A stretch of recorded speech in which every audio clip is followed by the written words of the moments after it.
All right. Two of us again. You know what, Mia, I'm not sure if it's because, are we doing less important things than other people, or I don't, anyways, I enjoy the time with you. Glad to be here. And my name, as always, it's still Tyler, CEO of 𝗕cie 𝗙. This is office hours. This is if we have not screwed up the counting, it's number 50, so 50 episodes in, which is pretty crazy, to be honest. What have we learned? That's a lot of get-togethers sitting here, a lot of great conversations and good times with people on the team. So glad you're here today, Nihal. Appreciate it. I know you're in a new place. Yeah, go ahead. Yeah, exciting. Oh, someone's here. No? Oh. Still us, sir. Oh. I got a bell notification, so maybe that was Slack or something. I don't know. But yeah, definitely exciting. This will probably not be my regular setup once I move in here. I'll probably set up my office back up there. But yeah, very excited to be here. Number 50, big one. I think I've been here since like 12, which is, I think. Oh, wow. Maybe number 18. Number 18 or something like that. So pretty wild. Beautiful. Yeah, I don't know if there's anything, specific to reflect on there. I just think, maybe to me, one of the things is consistency. That's a big, whether it's been obviously, growth of the company, monthly updates that we've been doing, or just sort of committing to having an open discussion every Friday like this, I think is a good thing. And, some of these things, one of the things that stuck out to me yesterday, I sort of said that the person I talked to, I would say was sort of a really high quality lead who's coming in and looking at, how using some of our technology. And what was really interesting was he actually listened to a couple of my personal podcasts before. And that, like, sometimes, when you get in a conversation with someone and they're doing all the talking, it's like they've already made up their, like, it's not me selling, it's just, and so I guess the little breakthrough of that is like, we've continued to post these on YouTube, but I think the process of pushing these to Spotify and actual podcasts platforms has stopped. And so at one point we need to sort of like upload this backlog into that and make it a little bit more accessible, and even for myself. So that was one thing that stuck out, that while we've consistently created or joined here, we haven't necessarily consistently published or, repurposed or reused in the most valuable way. Besides that, I'm trying to think of anything else. The world has changed a lot since we first started these podcasts. The company has changed a lot, and I'm excited that we're all still here, continuing to grow. And now in 2022, with one other quick thing that stuck out to me was between a couple of contracts, some of our ongoing customers, like we sort of have this base company that's set where it's like, it's not like you're starting every year from scratch and you're just like rebuilding entirely new revenue streams or products or customers. That base, you always want it to increase more quickly, but to know that that's there, it gives you the confidence that you're building something. So that's something that as I'm looking through 50 episodes, the first episode we ever did was like this tense discussion. I don't even know exactly who we were, just like all upset and fired up. And, the conversations have changed a lot more about optimization or, different kinds of conversations a lot of the time. So I'll stop there. I'm not sure if you have anything that you've sort of observed or thinking about after now from, I'm not very good at math, but 32 episodes, I guess. Yeah. No, I think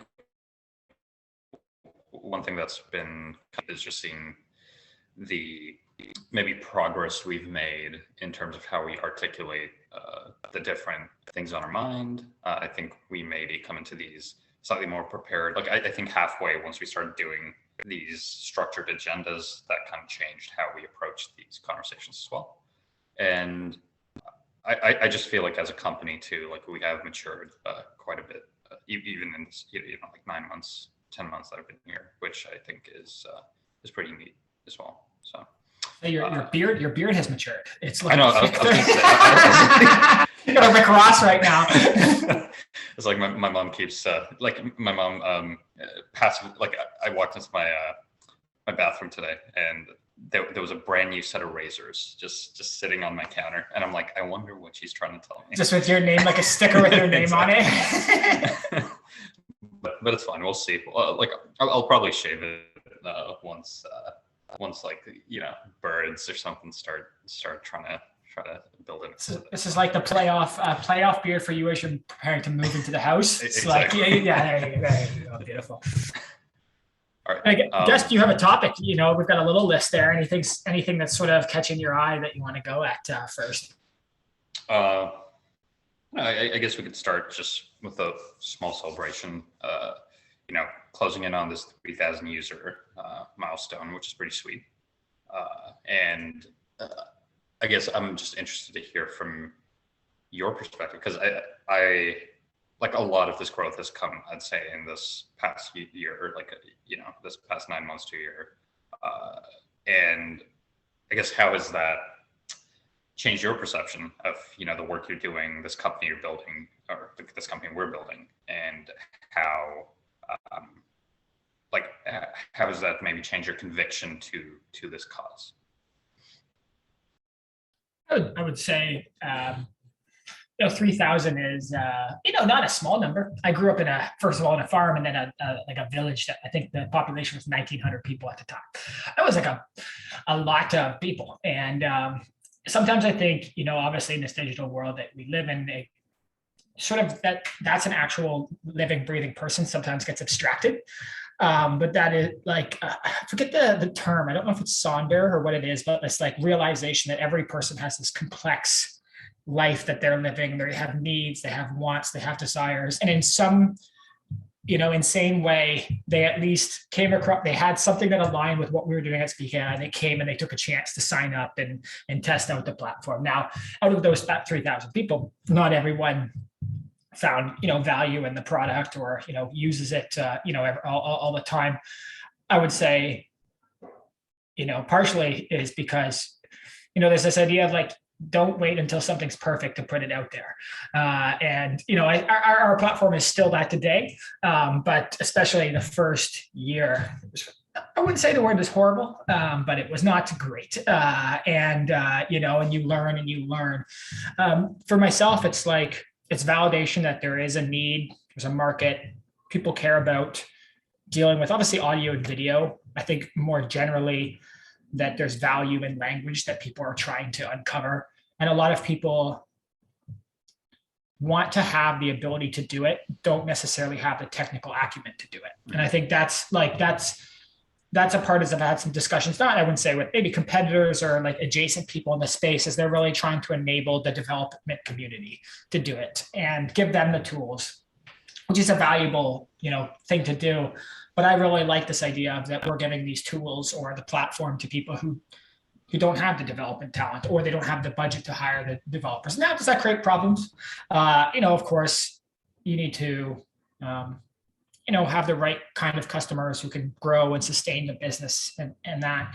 And sometimes focusing on developers helps with that process. But in general, I really connect and love communicating with the people who are our customers and who are our users, and help them try to solve the problems that they have. So I'm grateful for every person who's ever signed up, whether a friend, whether competitor investigating our platform, or just someone who aligns with what we're doing and trying to solve this. And I hope 3,000 is just the beginning. Next milestone, I mean, everything is a milestone, but 5,000, 10,000.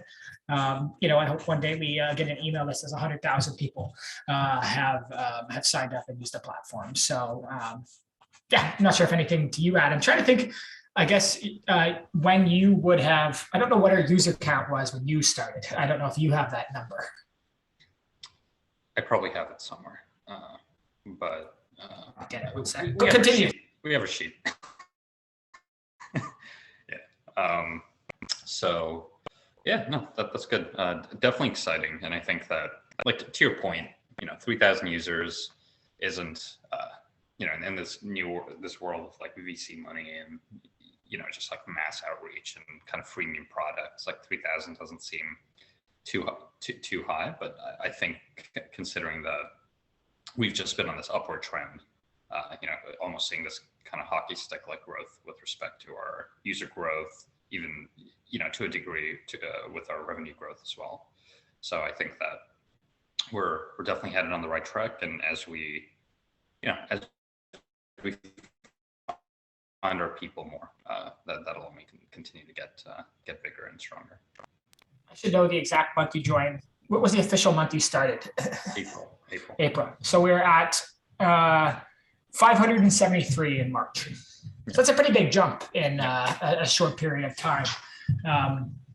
But I think this month looks like it's trending to be our highest month ever in signups, which is great. So now, I guess where does that bring us?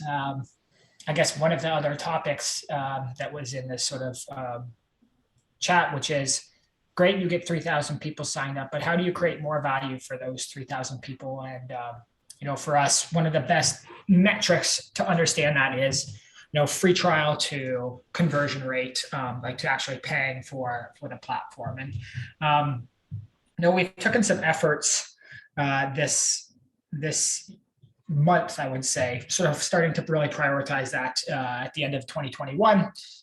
Always trying to figure out how can you improve this metric, and really this idea around rallying around software MRR as the metric that we're trying to get, and then helping people sort of build out, speak the way that they want, so that in the end we do, we increase this bottom line of free trial to paid conversion rate. So had a couple of things this month that at least we jumped about 1%, at least comparing to last month for that.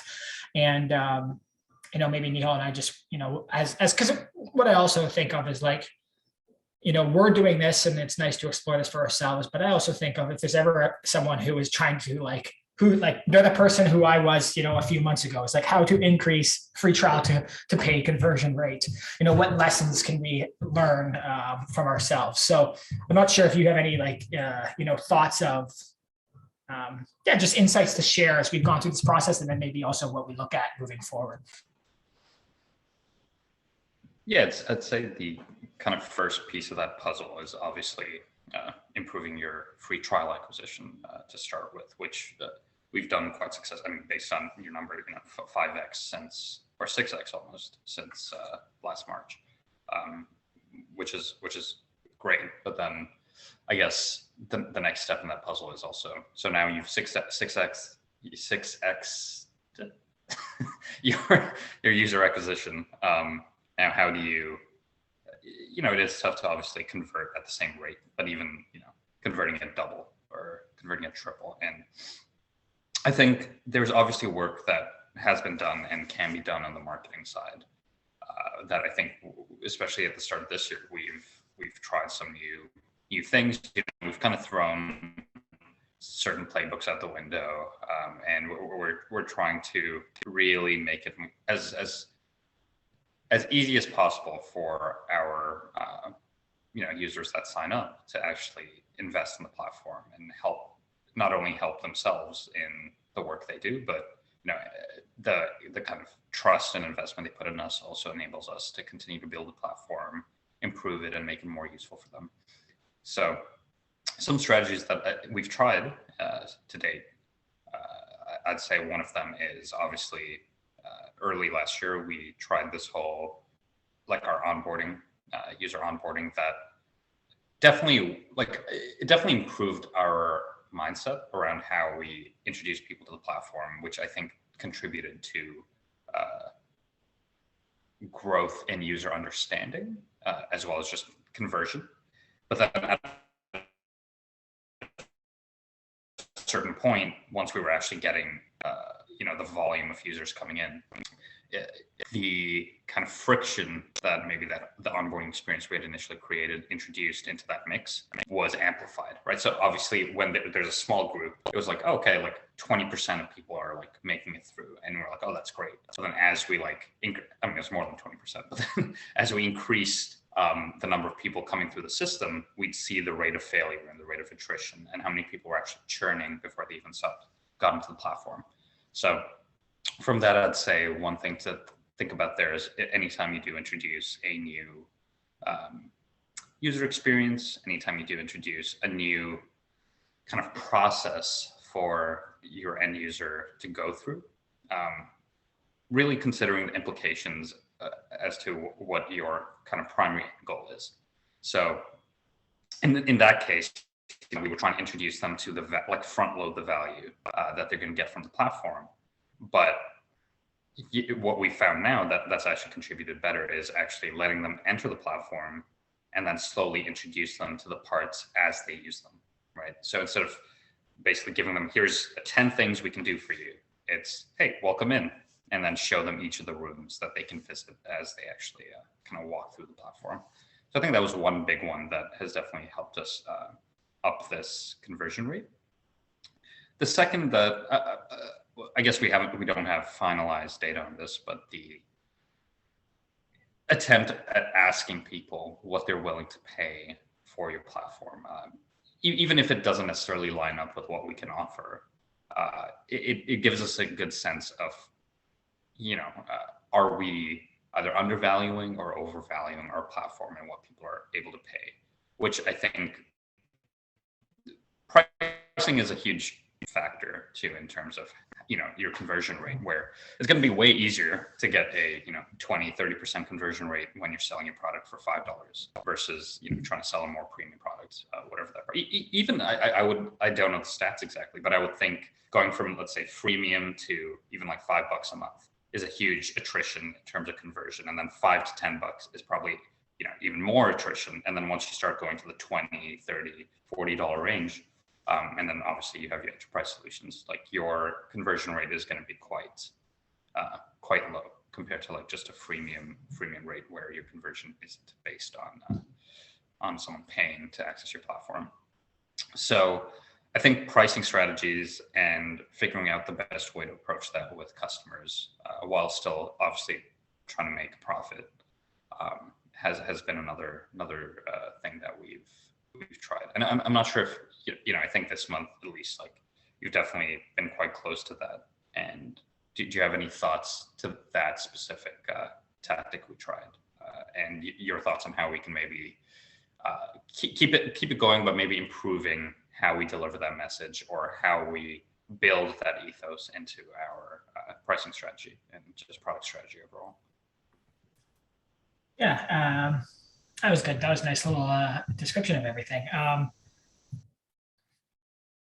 One of the things, yeah, so what I think, just for clarity, like what 𝗕𝗏 is referring to as this sort of pipeline of when someone signs up. One of the things we're saying is, hey, these are our standard plans, but we know these don't always fit for everyone. Is there a way that you're trying to configure our system so that it creates value for you at a price that is, sufficient for you to be able to undertake, and hopefully, they can input those couple things, and we can come back to them with an offer that they actually, that I hope is something that everyone's excited about. So like that's been one of the pieces that we've tried to put together. And I would say one of the insights from there, 𝗪𝗲𝗁's joining. One of the insights from that was people want to feel like, even if it's a SaaS solution, they want to feel like they're working with like a partner, even if that's like sort of, superficial or not. Like the idea that we're helping them, the idea that we're helping them sort of personalize their plan, that we're real people on the end of this all, that they have their chance to say, here's how I actually need to be served, and we respond to that is very valuable thing. So that's like one insight that I have. The more we can make people feel like a partner, there's more that we can do, and that's any size of sort of contractor relationship that we're building. And a couple other quick notes around this, I think, that's all. Nice to see you, sir. Hello. So we're talking right now basically about, so we did a little celebration of 3,000 users, sort of upcoming milestone here, and a little reflection on that. I appreciate you clarifying that it actually is 3,000 users. That was great. And also basically just how we're, working on this sort of free trial to paid conversion rate and some insights along the journey. So 𝗕𝗏 did a nice little breakdown of a couple of things that he's seen here, and then just sort of talked about a couple of things that we did this month. And one part that I just quickly said was, there's when we give out this personalized plan offer, I think we're building a little bit better of a relationship with these customers. And like, I said to 𝗕𝗏, almost feels like we're building a partnership. And I don't know, because I'd have to look at the attribution, 𝗕𝗏, but I think my gut feeling, which is maybe wrong, is that even the fact that we offered the personalized plan sort of thing, maybe not everyone redeemed that, but we actually did then go see people sign up for more standard plans. So maybe just the idea that we were giving that out helped create a little bit more sort of love for the team there, and then led to the conversion. And then last part that we really did this month was reduce the cost per minute of the transcription and analysis. And by far one of the biggest blockers has been, I want to use your platform, but it costs a lot of money to upload media. And and in a way, especially when we first built it, and part of the ramifications of our, the way that we've set up the business, and at least, sort of funding and everything to date, is this like, we can't afford to just give out these minutes for free. We need to at least, at the very minimum, break even, but hopefully build some profit around that. And I think what we did in that case was we overvalued that, which transcription analysis, which in a way is becoming, more and more commodified. And there's other people in the space who are making that, any cost over free feel very expensive. So it's not a very fun spot to compete on. And, we then started to realize over the last year that our platform is more valuable than just that. And actually getting in the media is the vessel to create more value. So the more that we can, make that cost of putting media into the system more accessible, the more value that we can create. So that was another thing that we sort of shared this month. We're dropping this down to 10 cents per minute, $6 an hour. Some people would say that's still too expensive, but when we look at the competitive landscape, I think we're creating a lot of value for that. To that point, I would argue, apart from some of the largest players in the space, like from what I've seen, most of them are at that kind of 10-cent mark for automated. And a lot of them are developer enabled ones. So it's like, you still have to go build everything. You know what I mean? So like, that's tough. It's like, great, you've given me an API and it's 2 cents per minute, but now I have to manage everything myself. And it's going to cost you a lot to build out what you need for your application. So we've done that. We've, put the effort into the platform and the interface so that you don't have to pay for that cost. That's all. Any thoughts from you, Sarah? Don't want you to come in here and then just have to listen to us two go. No, not really. I just wanted to join on the time, but I was working on a couple of critical pieces here for this production release. So I felt that was important, but that was done. And I was just seeing the times like, oh, I still have 30 more minutes. So yeah, let's continue on this topic or what do we have next? Yeah, so I guess you are obviously, head of product and development, but you're also very, as a part owner of the company and, very involved in marketing. You're constantly monitoring, you're putting input, and then, we sort of all get together to share the results of some of our tests and experiments. So I guess just any insights from you this month or over the last year, and then any ideas moving forward to continue to sort of optimize this. Okay, there are a couple of things. Let me bring it together. So, for example, let's start with this week and in the past week, what's going on. Just working on this new changes, which believes a lot in that. That's also going to be at the same time like the game changer. Last year we worked on this custom category and the default category pieces, and I still remember sitting on a couch in the evening at 𝗕𝗏𝗃, and that was the day, that was the night that without even building the custom category, we had the idea what that brings to the value to the customers. To be honest, I have the same feeling for this whole management piece, what we are building, and also the public media library from the technical perspective, because the depth of this technical challenges and the architecture and the technology we are building to create this value is just, I don't have the word, it's like, just mind blowing, to be honest, because I also wanted to do one probably next week, once everything runs smoothly, the internal discussion about how does the SPIC works, internally, just to reflect that at least to the team, how the dots are connected internally, to give you to at least show you the presentation of behind the scene, how it's working, so that have the more understanding about how we can create more value to the customer at the end. So again, I'm just in the deep ocean with this changes, and that what just makes me more excited by seeing the creation of that happiness or the value on the customer face before it goes to the production. That's what I can say right now. Yeah, and just quickly to touch on that, we will be talking about this sort of shareable media library more, but it took a long time for us to even figure out what this is and like what the value of this. And what I like is it comes directly from what we're seeing as needs in the marketplace.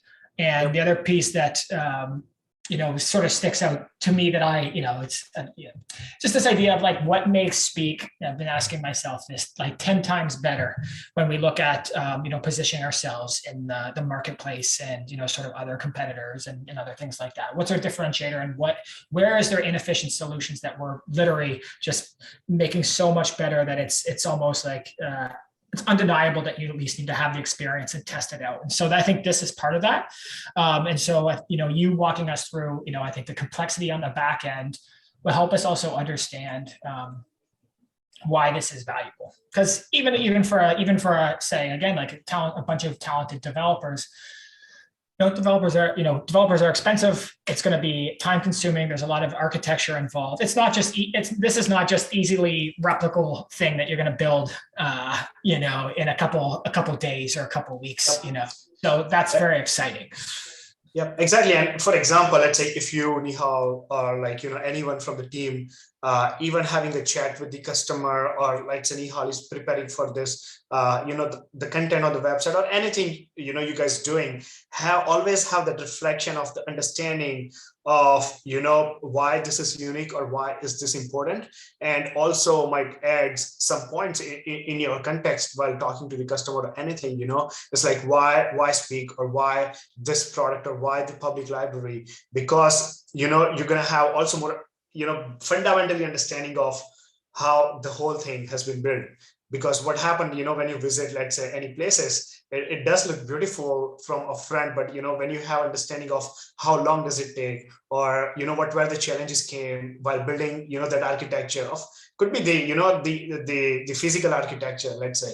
So then we understand the real value of that piece. So that's what I realized this week, that I think so. I need to walk you through, guys, like, okay, what does that internal architecture does look like? Of course, I think so. You're not going to probably understand like 100% of it, but I believe, based on both of you, like, technical understanding, you're at least going to understand like above average, how does that looks like, or the feel like. So that brings a lot of value, whenever you talk with other people. I've truly enjoyed like the process of, being able to connect with like either current customers or prospective customers, and when they're the right sort of people to be able to even share what this is and the consequences of it without even necessarily showing a demo. Sometimes I've actually been able to show a demo when we've been doing some dev environments. Like, overall, very positive response to it, and definitely like this desire to use it. So that makes feel good when we're putting this effort into product development, that we're driving something that is aligned with needs and should be able to create value. And I think, again, we've seen this in the past, where I'll use the embeddable recorder as the example, where it was like we didn't know, I guess, just how much potential was in this sort of this function. And then it's actually been a huge driver of business. And when people see it, then all of a sudden they're, more and more. So we continue to like that. And that had a 6-month lag. So first of all, how can we shorten our lag time down, because we have a bigger audience of people that we can share these details out? But how can we, get prepared for, maybe this is just the beginning of a very valuable capability that more and more people are going to want to adopt. So I'm excited about that. I hope that, just to wrap, finalize this conversation of like,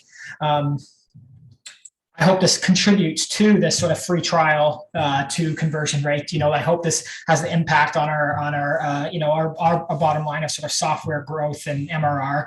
And I do believe that it has that potential. And just one quick last insight to it. That process, 𝗕𝗏, going originally back, was like, if you are planning on creating, like I would say, an onboarding flow into your application, you have to, first of all, be very intentional. Make sure it's completely functional and that there's no issues on there.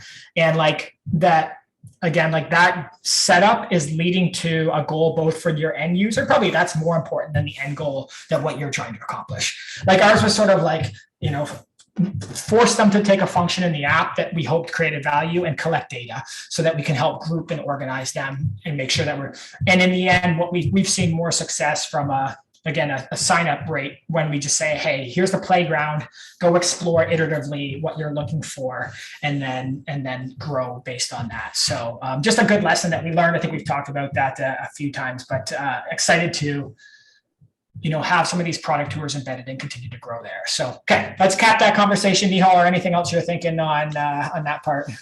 Yeah, I mean, I guess just as a final point too, it's I think not looking at these numbers necessarily as a hard success or failure, because I think the other thing like a lot of it is like it fluctuates with changes you're making to the platform, changes you've made to your messaging, and also I think as you find better product market fit as well, that is a huge contributor to your success rate from free trial to paid conversion. Because going back to the acquisition, you try something, you build an acquisition channel, you realize that, okay, maybe these people that are coming in through this particular acquisition channel or through these particular set of queries are maybe not quite the exact audience we're trying to hit. And it makes sense, right? Like if someone's coming in looking for, let's say, a free solution or looking for a very cheap transcription solution, like we aren't it, right? Like that's just not what our business is. But that gives us a platform, and it builds context around our product, where now we actually have this understanding of, okay, so we tried this thing, it's led to kind of awareness around the product. Great. So now that there's this awareness, how do we dive even deeper into these kind of more, everyone's valuable, but I guess where we provide more value to these end users and these particular segments? Because that's kind of what we've seen too with the people that have actually converted, like our customers that have actually converted and used the platform very consistently today they came in for, let's say, a very generic or a very baseline query. And then some of them understood the larger value that the platform provides and then integrated that into their workflow.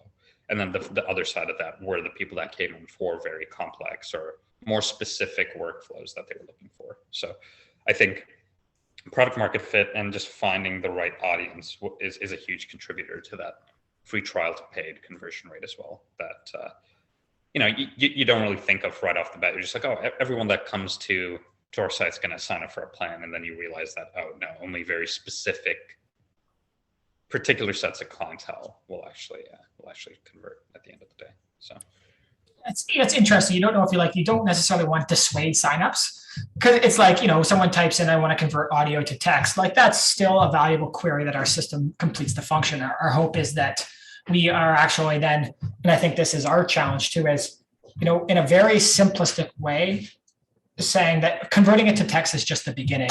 Here's how we layer value on top of them, and then let them have those breakthroughs to realize, oh, this is not just that, maybe there is a solution that it is a free one and I can get my text file back, but here's all the additional value, and I get why they built this. I get why I should, value it, why I should pay for it. And then quickly that's I listened to that, the video you shared, 𝗕𝗏𝗄 on, 𝗚𝗏, and sort of, it's like Stripe, when they started, they were more expensive than other companies. And, so we've talked about that too. How do we become, the premium, a more premium version? And I've used sort of SEMrush or SEMrush, whatever, as like sort of, to me, a thing that I follow where it's like, I'm willing to pay for it because the insights are valuable. So, yeah. Anyone to just continue that part, in that conversation, when Stripe came in the market, there were companies who are, operating in that finance industry who are using the payment processing system. The Stripe wasn't the new, right? So, I mean, of course, let's say in our segment, of course, there are companies who are operating, like the giant, like, of course, providing the cheap transcription or other services in the different segments. But at the end of the day, if we keep providing and supporting or creating the value continuously with some more, the premium I would say the aesthetic changes that could also brings the value at the end of the day. So I think it's of course at the same time, of course, creating the value, finding the product market fit, but at the same time, business consistency with the improvements, the innovations, the technical support. All these things are as important as others. So because I think to build off that, to people, just because of the kind of prolific nature of certain unicorns, and like, oh, this innovative company is like, raising $400 million or whatever. People forget the almost like service side in like SaaS, right? Like software as a service. Like they like at the end of the day, it's still a business that needs to be run, and sometimes just providing that more premium side of like being a service, right? Like let's take like dev shops or marketing agencies as an example. There's thousands of them, right? But it's like the ones that I guess become the cream of the crop tend to be the ones that master the craft, provide the most value in the most seamless way for the clients, even though there are other players in the game. So if we can, we don't always need to be at the cutting edge of like trying to catch the next big wave. It's literally, here are important jobs that need to be done, and here are important things that people need to be done, and how do we deliver that experience to them in the most seamless way, which I think we're on track to do. Just a couple quick, things. The other part that is obvious to me, like one of those sort of paradigms in sales, is like often people don't even sometimes respond for 6 to 12 touch points. So like also we talked about at the start of this episode, just like the consistency, and for us to continue to have those touch points. And again, this funnel of awareness, okay, I've got a problem. Oh, I found Speak. And then all the way down to, oh, this is, an invaluable platform that I need to use. And it's also something that I've asked, us to consider is like, why, if I don't start using this today, what are the negative's a tough word, but the consequences of not starting to embed this into your strategy. And just like, two other quick things is like, I had a call yesterday, very serious call with a person who has had a lot of success in their career and is looking to build, looking at using Speak to sort of build out an offering that is already existent, but they're trying to automate more at a more general stage using the recorder to capture sort of feedback. And he was like, at the end, it was like, again, very intense call. It's just like, sort of, tell me, why, make sure, give me the confidence that I can be okay to invest the time and energy into your company. And really that came around like, are you a growing company? If I invest this time and energy, are you going to be here in a year? It was a very intense sort of question to ask, and, say, give me, 30 seconds of why. But it's true, because someone like that, and as we go up, not up, but as we start to deal with, I would say more higher, enterprise customers, or people who have a lot of risk that they're trying to de-risk, or consequences for their business, they need to be confident that they can make that investment. And someone like that, their time is worth so much. It's not just the money, it's the time, or it's the reputational risk, or it's what are the consequences to their network or career if something goes wrong. Like that all came together in this very intense call, where it's like, they're not just investing in the product as it is today, they're investing in the team, they're investing in the growth, the future, and all that. And I think sometimes even that's what we've talked about, is that when do we stop building? But because it's like this is the technological little product. So if that's something like the construction business, or like providing any hardware service for the houses or something like that, of course you can stop building after 3 years and go do something else. But when it's like the core technical product led business, if you're gonna stop building, I mean, we heard before, it's like, when are you gonna stop building? But that's gonna just kill the business at the end of the day. To me, I mean, of course, that again, like the different technical business runs differently. You just cannot make one fundamental concept and connect to all the businesses. They all run differently. I just had a discussion with one of my close relatives, and he works in the payment processing company at very large scale, right? And I asked him one question to him today about okay, are you the technical lead product or are you business lead product, right? So the company he works for, they acquired 10 different companies. So actually the question started where, have you been in any technical conversations where any acquisitions of the company happen, right? So what I wanted to understand, like, okay, this technical leads product like us, when they get acquired or when we acquired someone, how that process looks like on the technical perspective. And, he had the same perspective about, okay, we are like the business lead product. The technology comes second. The speak is the technical lead product where the technical part comes first. No one's going to sign up because you are running or working in the age market for last 20 years. You just started, right? And they're operating from last 25 years. So that changed a lot of perspective. Of course, the fundamentals we heard before, it's like, oh, I mean, on that point, yeah, it's like, I think so it's just going to kill the product because if you stop improvising or if you stop doing what customer asking for, like how you can sustain in the market. Yeah. And to follow up to that, yeah, exactly. It's like, not unfortunately, but it's a thing that we've all been accustomed to. We're always looking for the shiny new object or the innovation that pushes me. Yeah, the innovation that allows me to have a competitive advantage over the people who are not using this technology. And the other part of it is, if you're a developer or you're a technical led team and you have developers on your team and they don't get to work with new technology and help deploy changes and innovate, why are you there as a developer? You know what I mean?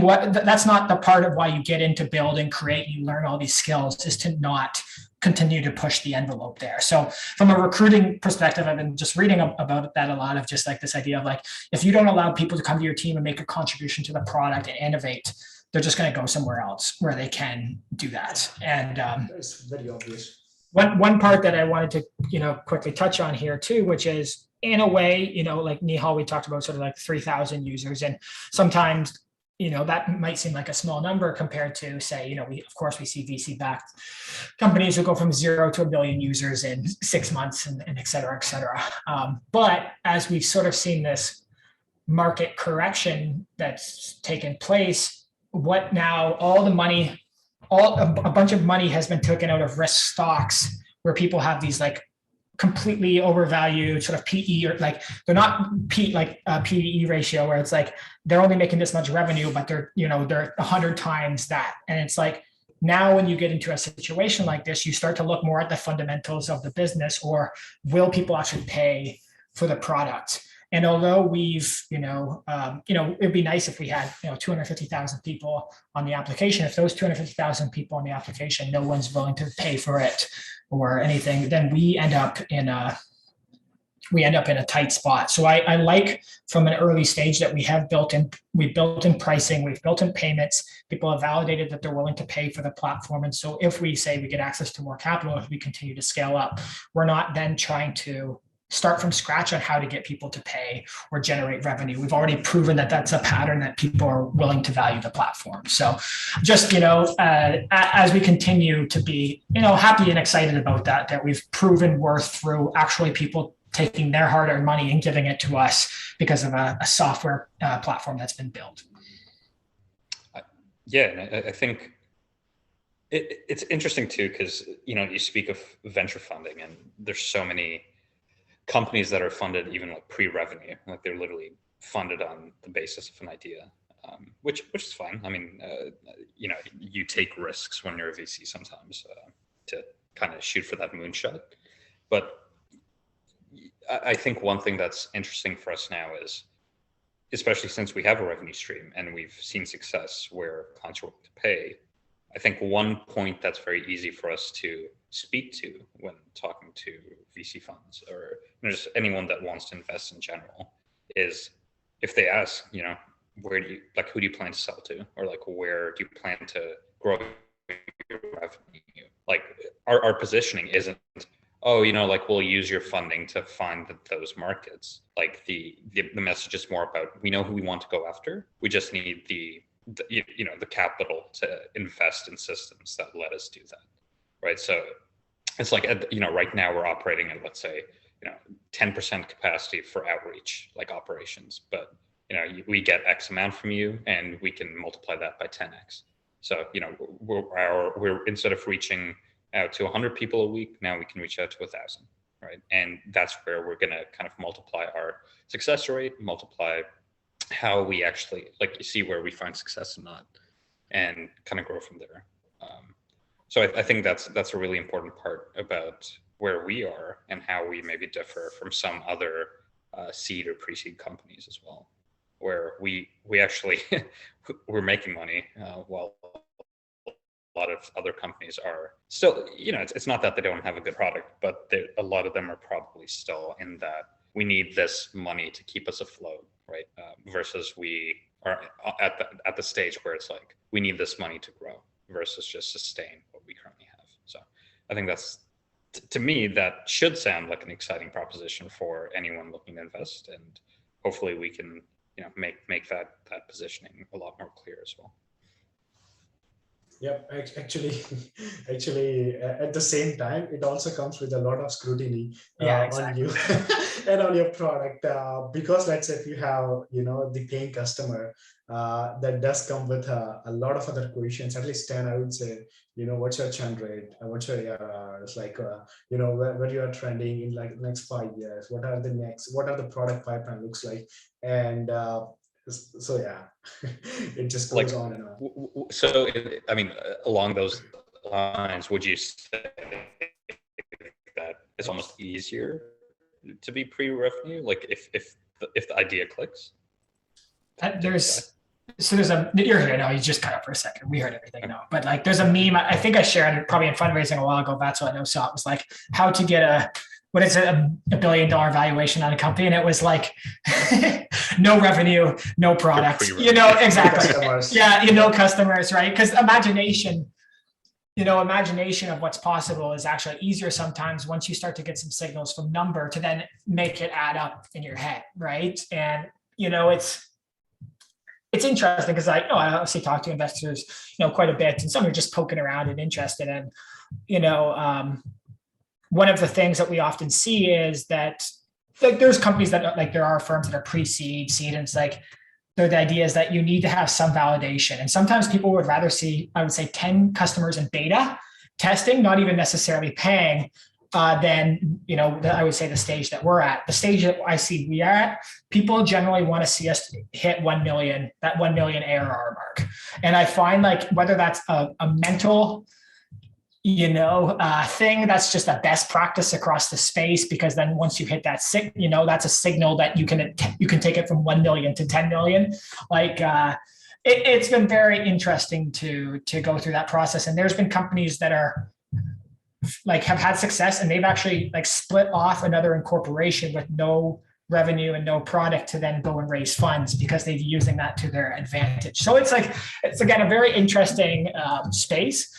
I think in general, though, as I sort of said this morning, as I looked at some financials for the year, it's like, and I said this at the start of the call, 𝗬𝗲𝗙 wasn't there. It's just like, we're not starting from scratch. You know what I mean? Like it's already a baseline of a business that's already ready. And like, I'd listened to the all in, you know, that not all in, sorry, This Week in Startups. And it's like businesses that are profitable rarely fail or die. At the very least, you know, if you lose engagement or interest in it, someone else is going to want to take a crack at it. So they'll, you know, acquire it and you'll get a premium because you're profitable there. I had one other thing that I was going to say about that, but anyways, it's nice to see that we're trending in the right direction. It's just now all these other little mechanisms that we're pulling, whether it's pricing or optimization, or again, just turning the engine of let's get more people in and put them through this funnel and continue to improve. So it's again, a different spot or time that we're in now. And it also brings different needs to prioritize and focus on too. So I'm sensing a shift in all of our roles here as we move forward this year.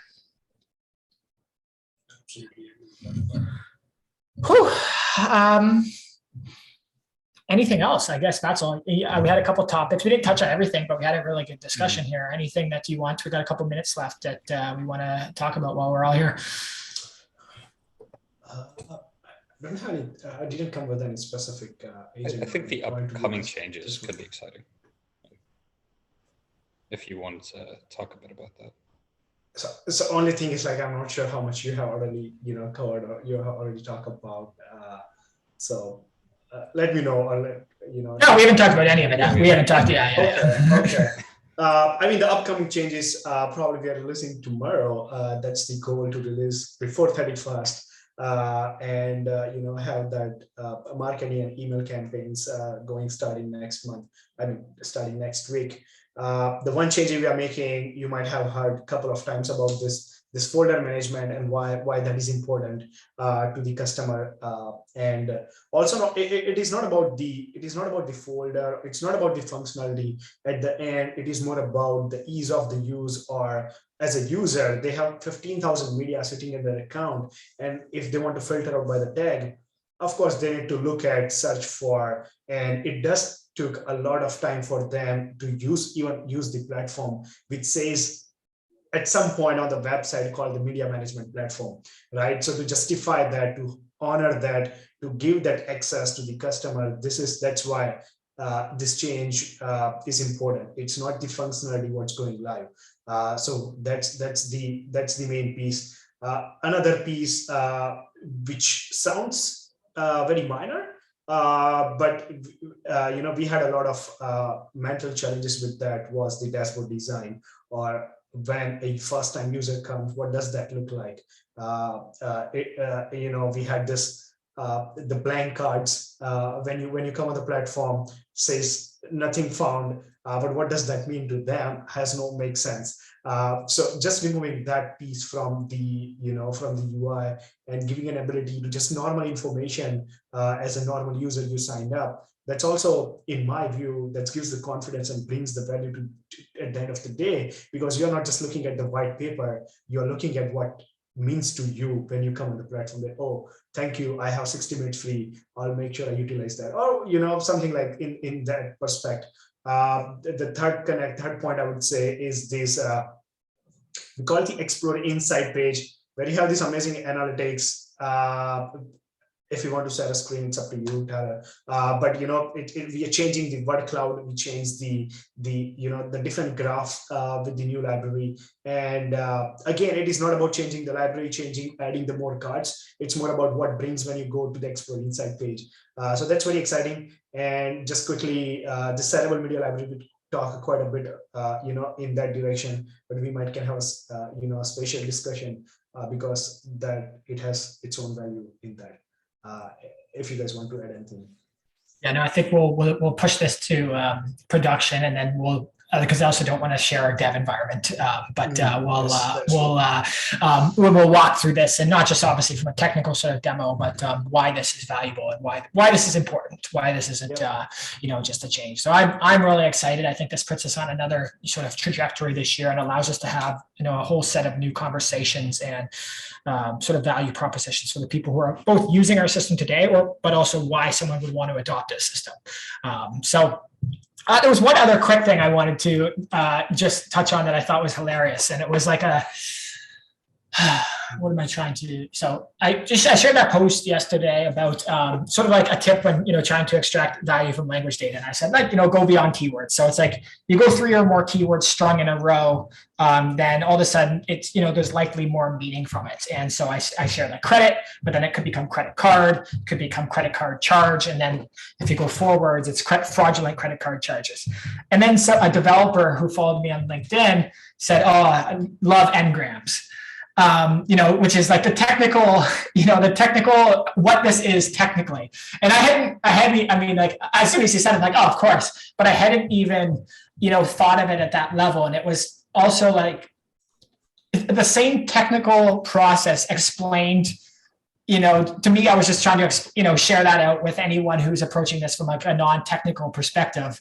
It was completely different. And if I had started talking about n-grams on my LinkedIn post, I would have probably alienated about 80% of my audience, like the audience who would have saw that, besides the developers, right? And just, I don't know, it was just like a moment of simplicity and clarification, and what audience that you're talking to and how they would receive the exact same message.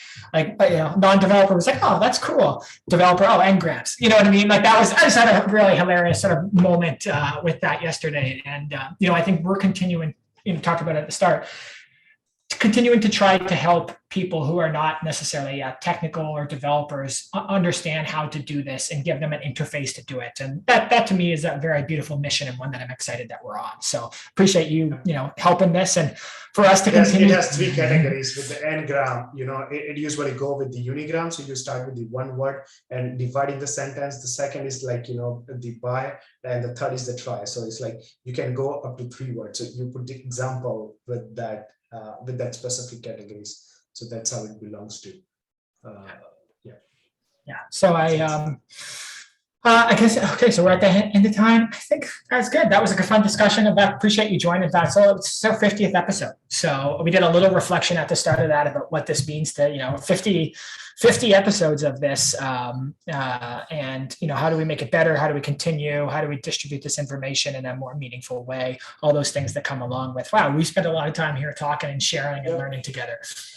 I think so. The time is correct. I would say what does that mean is, it brings at the right time. So we are also going to release this media library, reaching a milestone of 50 podcast and connecting those 2 points and putting some insights out there. See what, we all have personally learned. We all grow quite a lot from these all 50, I would say 50 hours, right? At the end, it's quite a bit. Seeing, what were the questions we were asking in the first podcast, 25th and 50th. I think so. I'm excited to see that, like, what are the questions as an individual we're talking, or the points we are discussing and putting in that with respect to the time. That shows the value of, what you have personally learned, what you have said to the listeners, and like, everyone who's following us. And now I can't help but not, say this, but like the one thing you talked about too, Vatsal, was the folder structure. And like the folder structure is, in a way, it's it's a way that we have a mental model about storing media, but it's more what it's enabling that is valuable here. And one of the things that we've talked about is this idea of like comparison, or understanding one sort of library in a context to another library, and how much meaning that unlocks. And really our goal here is to unlock meaning for people. And I had the same experience with Lauren today. Lauren did the weekly presentation and he sort of showed, okay, here's how many signups we had this week. But I was like, but how many did we have last week? What, are we trending positively or negatively, et cetera, et cetera. So I'm excited for now with this configuration, how much more meaning can be unlocked for people. And just that's so that I couldn't help but talk about that a little bit. So, Neil, anything else from you, sir? Beautiful. Okay, you've got your furniture. I'm happy. Vatsal, appreciate you again joining. This is the end of the 50th episode, and appreciate anyone who's joined us along the journey. 50 episodes, almost 3,000 users, and a lot of good stuff coming here in 2022. Beautiful. All right. All right. Thanks so much. Super.